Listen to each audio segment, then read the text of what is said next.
Hey guys, it's Jack. Today we're going to be going through and ranking all of these investment apps so you are aware of other opportunities there are to make more money and lower your investment costs. You'll also be getting a nice overview of each app so you can easily figure out if any of these apps are actually worth trying out yourself. First, we have Multiply AI. This app aims to be the all-in-one investment app. You've got your stocks and shares ISA, your general investment account, but the main feature of this app is the lifetime ISA, where the government will actually give you £1 for every £4 you save as a bonus, in which you can use to save for a house deposit. Obviously there is more to the lifetime ISA, but we'll save that for another video. The good thing about this app is that it gives you 1.5% interest that they say is guaranteed up until April 2022. Now this 1.5% is on top of the government bonus, so it's quite decent if you're going down the lifetime ISA route. So it sounds great, doesn't it? Does it mean that we're going to put this app in the S category? Superb?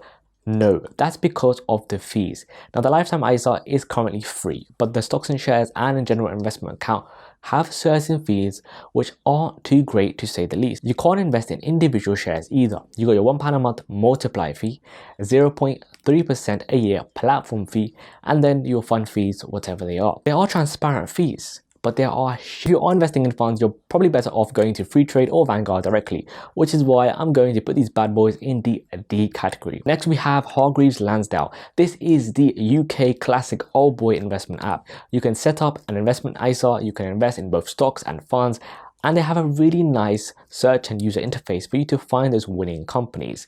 When I first got into investing, I must admit I was using this app on a regular basis. I would probably still be using this app if it weren't for FreeTrade or Trading 212. And I would have made millions if it hadn't been for you meddling kids. But the reason I switched and why this app is going directly into the E tier is that you have to pay a whopping nearly £12 per trade. It does go down to £5.95 per trade, but that's only if you do more than 20 trades a month.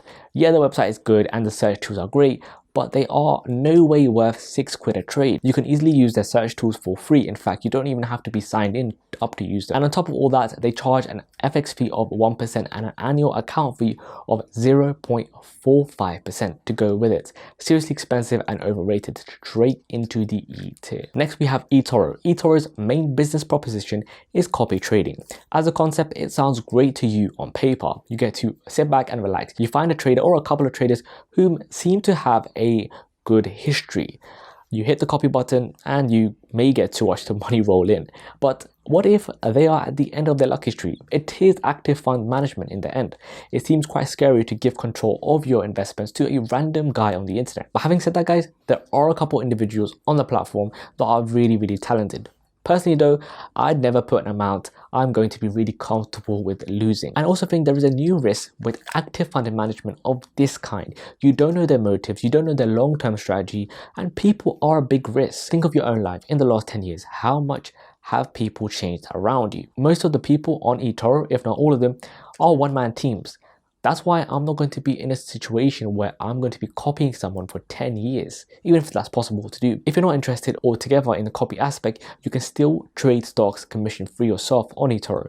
Unlike FreeTrade and Trading 212, where you have to pay an FX fee every single time you do a transaction, on Etoro, there is no transaction fee after your money has been into the platform. What Etoro does is convert your British shillings into dollars with a 0.5% charge, and then you can trade with those American dollars. Once you're done trading and you want to withdraw, you have to pay another 0.5% fee again. So it's like a walk in and out situation they got here. But a couple of downsides to the platform is that withdrawing your money also adds a $5 fee on top of the FX fee. And one thing I also found is that if you don't log into Etoro for a year at least, they would start charging you a $10 inactivity fee. Could you imagine getting charged for not logging in? Ideally, if you're a long-term investor, you should have it set up in such a way where you don't need to be logging in. It should be all automated, investing passively. Now, personally, I don't like the fact that they're doing that.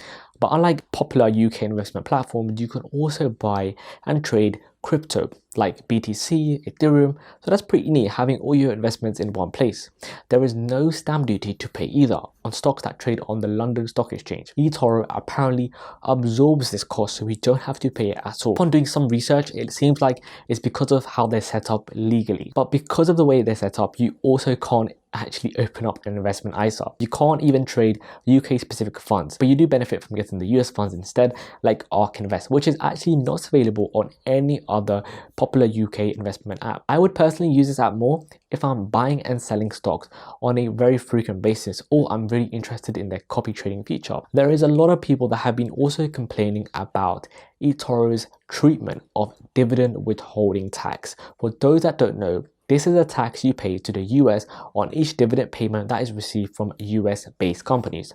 Now, the normal withholding tax is 30%, but because of the UK having a special relationship with the US, we get this tax reduced to 15%. And on Etoro, even though you're able to complete the W8 bend form to get this reduction automatically, it seems like people are getting the dividend payment after the 30% tax has been taken and not the 15%. Now, they have stated that they're going to fix it, but we really don't know when that's going to happen. With that in mind, I'm going to give Etoro a solid B rating. Next, we have Plus 500. This app is a CFD only platform. You can only trade stocks, crypto, CFDs.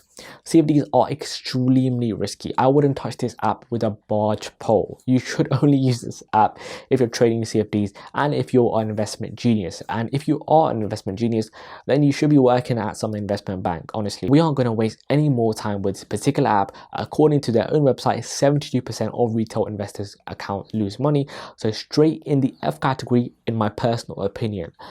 Looks like a glorified Bet365. That's my personal opinion, can't sue me. Next, we have Moneybox. This app is a completely passive, hands-off approach to investing. You initially pick an option based on your attitude to risk and return, so cautious, balanced, adventurous, and you're basically done. You just deposit the money every single month. In the back end, they invest your money in various index funds, bonds, and make up the options based on their risk profile of each. I used to believe that you should just avoid this app even if you're a beginner, and I'll tell you why and what really changed my mind. Their fee structure is actually very similar to that of Multiply mentioned earlier. £1 a month, platform fee of 0.45% along with fees associated with fund management. As you can imagine, it costs way too much to invest a substantial amount of money in the platform. Now, they might look like a small amount, they are under 1%, but research has shown that if you are investing for a long period of time, the differences in fees can be tens of thousands of pounds in the long term. Now, what really changed my mind about this all